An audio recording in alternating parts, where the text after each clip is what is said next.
안녕하세요. 미국 주식 시황을 쉽고 심플하게 전달해드리는 이지 앤 심플입니다.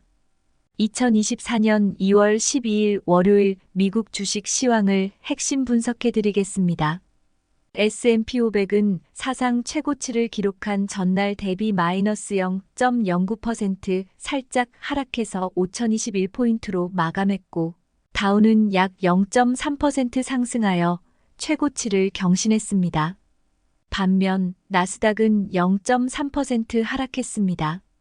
비트코인은 오늘도 3.68%나 상승해서 5만 달러까지 갔다가 지금은 살짝 낮아져서 49,900달러 부근에 있습니다. S&P 500과 나스닥은 장 중반까지는 순조롭게 상승하다가 장 중반부터 하락하기 시작했습니다. 다음 날 있을 2024년 첫 번째 CPI 발표를 앞두고 이미 많이 올라버린 주식의 일부를 차익 실현했기 때문으로 풀이됩니다. 피어 앤그리드 지수는 78포인트로 지난 금요일 77포인트에서 1포인트 상승해서 여전히 극도의 탐욕 구간에 머물러 있습니다. 오늘 나스닥과 S&P 500 지수가 살짝 떨어지기는 했지만 투심이 전반적으로 달아오른 상태라는 것을 알 수 있습니다. 오늘도 금리 인하 기대를 살펴보겠습니다. 5월에도 금리 인하를 하지 않고 동결할 것이라는 예상이 조금 더 늘어서 41.2%가 되었습니다. 아울러 올 연말 4%까지 금리가 떨어질 것이라는 기대도 4.25%까지만 될 것이라는 기대보다 조금 줄어들었습니다. 매번 FOMC 때마다 금리 인하를 0.25%씩 할 것이라는 기대에서 최소한 한 번 정도는 쉴 것이라는 예상이 높아지고 있기 때문입니다. 그게 5월 금리 인하 시작이 아닌 6월 금리 인하가 되거나 5월에 금리 인하를 하면 6월은 한 번 쉴 것이라는 전망을 하고 있습니다. 아울러 미국 10년 장기 국채 수익률은 4.17%로 지난주부터 계속 4.17% 내외에서 머무르고 있습니다. 몇 시간 후에 있을 CPI 발표에 따라 이 수치는 조금 더 요동을 치게 될 것 같습니다. 한국 시각으로 화요일 밤 10시 반에 1월 소비자 물가지수 CPI 발표를 앞두고 있습니다. 헤드라인 CPI가 드디어 전년 대비 2.9%에 이를 것으로 예상되며 이는 12월의 연간 3.4% 증가율에서 크게 낮아진 수치입니다. 이러한 예상이 현실화될 경우 약 3년 만에 가장 낮은 연간 인플레이션율을 기록하게 되며 2021년 3월 이후 처음으로 3% 아래로 내려오는 것입니다. 전월 대비로 보면 0.2% 상승할 것으로 예상됩니다. 코어 CPI 기준으로는 전년 대비 3.7% 상승할 것으로 예상되며 이는 12월의 3.9% 연간 증가율에서 둔화된 것입니다. 전월 대비로 보면 전월과 동일하게 0.3% 상승할 것으로 예상됩니다. 코어 CPI의 경우 주택 가격 상승과 중고차, 교통 서비스, 외부 숙박 등은 여전히 높은 인플레이션이 주택 부문에서는 인플레이션이 완화될 것으로 예상하고 있습니다.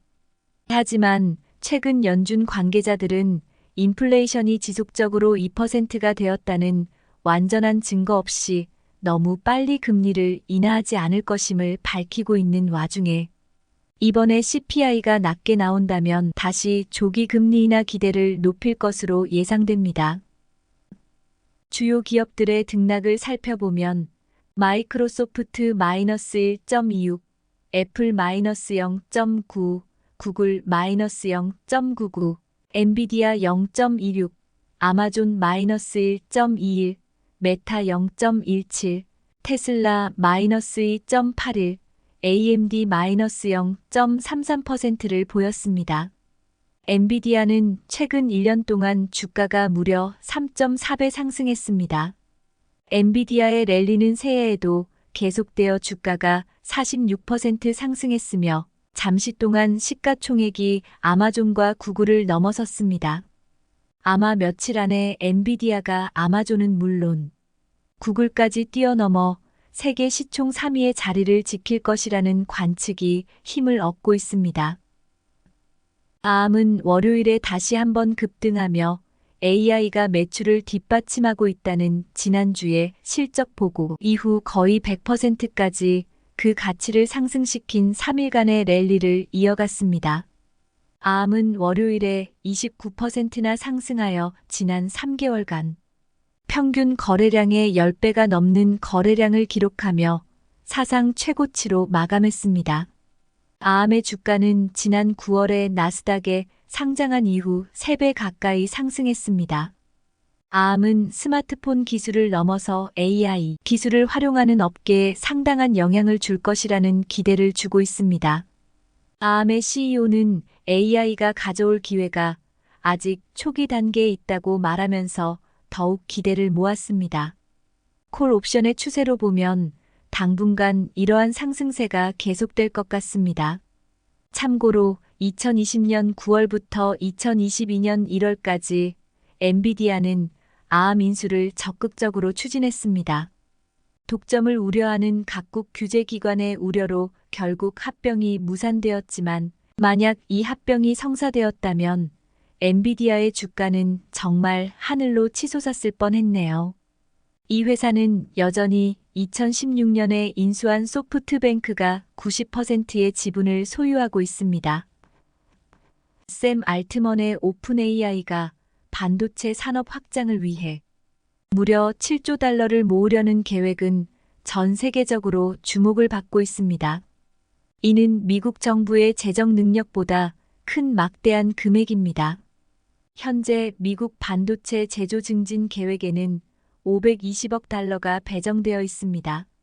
또한 7조 달러는 하나로 9천조 원이며 이는 한국 정부 1년 예산의 15배나 되는 규모입니다. 샘 알트먼은 아랍에미리트 정부, TSMC, 그리고 일본의 소프트뱅크와 협의를 하고 있다고 알려져 있습니다. 한편 이 계획이 오픈 AI의 재정 후원을 하고 있는 마이크로소프트에게 어떤 영향을 미칠지는 분명하지 않습니다. 마이크로소프트는 컴퓨팅 자원을 제공하는 파트너십의 일부로 오픈 AI에 130억 달러를 투자한 바 있습니다. 이 거대한 반도체 제조 확장 프로젝트는 오픈 AI와 마이크로소프트 관계의 본질을 시험할 수 있습니다. 오픈 AI는 연간 매출이 20억 달러를 넘어섰으며 2024년에 매출이 2배 이상 늘어날 것으로 기대를 모으고 있습니다.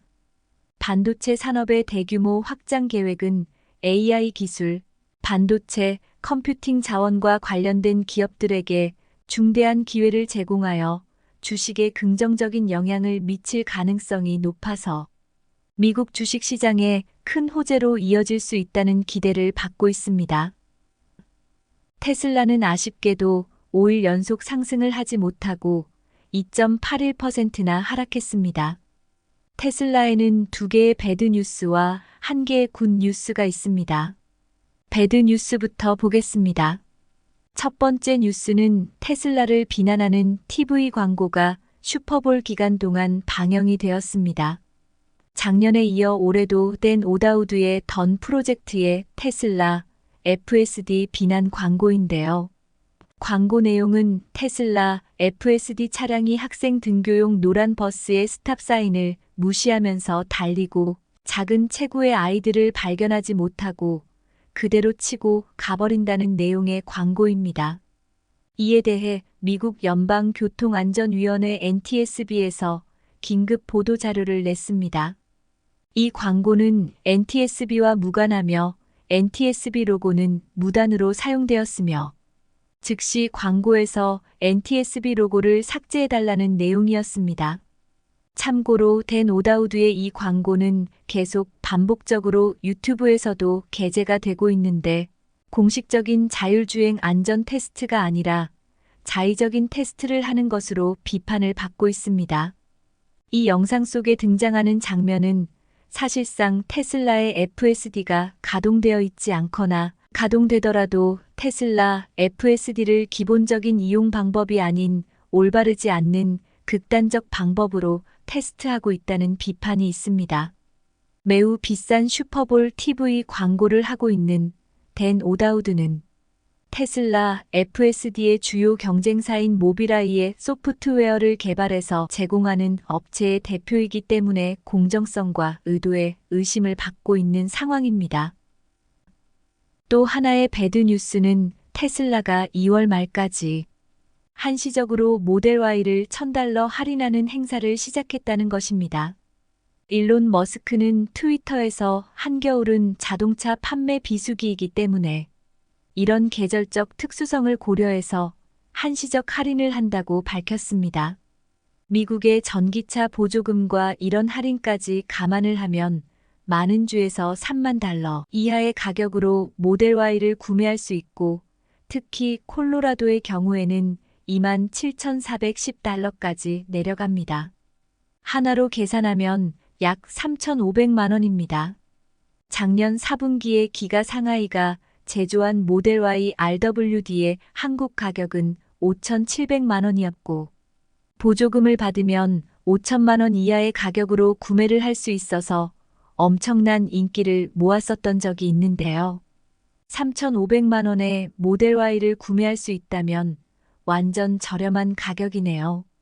할인을 하면 매출이 늘어날 텐데 이게 왜 배드 뉴스냐라고 하실 텐데요. 일부 월가와 투자자들은 테슬라의 마진을 걱정하며 부정적인 시선을 보내고 있고 최근 테슬라 주가는 낮아진 마진율에 더 예민하게 반응을 하고 있습니다. 아울러 2024년 하반기에 모델 Y 리뉴얼 버전 주피터를 만나볼 수 있기를 기대했으나 어제 테슬라에서는 모델 Y 할인 소식을 알리면서 모델 Y 리뉴얼 버전을 2024년에는 만나볼 수 없을 것이라고 밝혔습니다. 이에 신차가 예고되면 기존 차량의 판매에 타격을 입는다는 오스본 효과 때문에 기존 모델 Y 판매에 부정적이었는데 당장의 모델 Y 판매에 긍정적이라는 견해와 함께 반대 의견도 있습니다. 리뉴얼 모델 Y가 하반기에 출시되면 결국 연말 테슬라 매출에 큰 기여를 할 것으로 기대를 한 분들에게는 실망감을 준 것 같습니다. 굿뉴스 하나는 미국 자동차 메이저 메이커 중 마지막으로 스텔란티스가 테슬라의 북미 충전 표준 방식을 채택할 것이라고 공식 발표했습니다. 이로써 미국에서 판매하는 모든 주요 자동차 제조업체가 이제 공식적으로 모두 NACS를 채택한 셈입니다. 스텔란티스 고객은 2025년에 1만 5천 개 이상의 슈퍼차저에 접근할 수 있게 됩니다. 하지만 제가 이 뉴스를 메이저 언론사에서 찾아보려고 했지만 게재된 기사 찾는 게 매우 어려웠습니다. 일반 대중에게 거의 알려지지 않는 굿뉴스여서 안타깝습니다. 금리 인하 기대와 관련하여 주목할 만한 뉴스가 있습니다. 홈디포에 이은 2위 사업자인 롤스 주식이 3% 상승했다는 것입니다. 롤스는 주택 인테리어 관련 제품을 판매하는 기업인데요. 모기지 금리가 하락하면 주택 리뉴얼 수요가 증가할 것으로 예상하면서 주식에 대한 평가를 JP모건에서 상향 조정했기 때문입니다. 연준이 올해 금리를 인하할 것으로 예상하면서 모기지 금리가 하락할 것이라는 기대감이 커지고 있으며 이는 기존 주택 시장의 판매를 촉진할 것으로 기대하고 있습니다. 소비 경기가 나쁘지 않음을 나타내주는 주목할 뉴스도 있습니다. 에어비앤비도 분기 실적 발표를 앞두고 4%나 미리 상승했습니다. 여행 경기 회복을 기대하는 것이며 여행 경기 회복은 경제 전반의 소비 경기를 상징한다고 볼 수 있습니다. 이상으로 2024년 2월 12일 월요일 미국 주식 시황 핵심 분석을 마무리하겠습니다. 더 좋은 소식으로 찾아뵙겠습니다. 쉽고 심플한 이지 앤 심플이었습니다. 구독과 좋아요 부탁드립니다. 감사합니다.